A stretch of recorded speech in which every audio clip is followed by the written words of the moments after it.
Guys आम 3 वर्ष पर आम स्कूल को पुणी थे माने welcome to my new blog. तो आम पुणी आम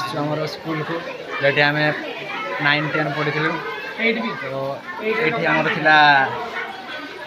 टेस्ट फेस्ट सब होता ये आमर तो सेपटे आम पूजा हो स्कूल पूजा तापर आमर गार्डियन थिला आगु मैम सार को जुहार करके आसिलु। तो यहाँ 10 क्लास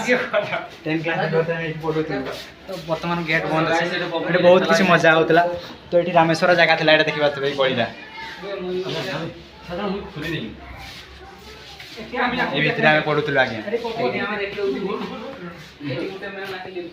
आम गाड़ी रखा साइकेल रखा आम साइकेल स्टैंड थी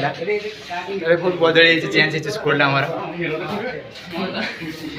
सब नुआ नुआ ये देखिए तो रामेश्वर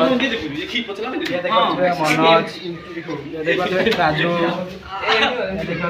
शक्ति इंद्र। बर्तमान आम नड़िया किणी सारू नड़िया छड़ाऊ तापर पूजा करते जावा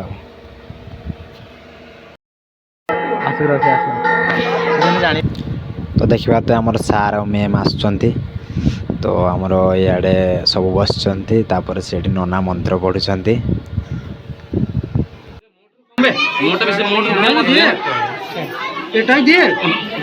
तो फाइनाली गाइस हमर पूजा सरीगला आम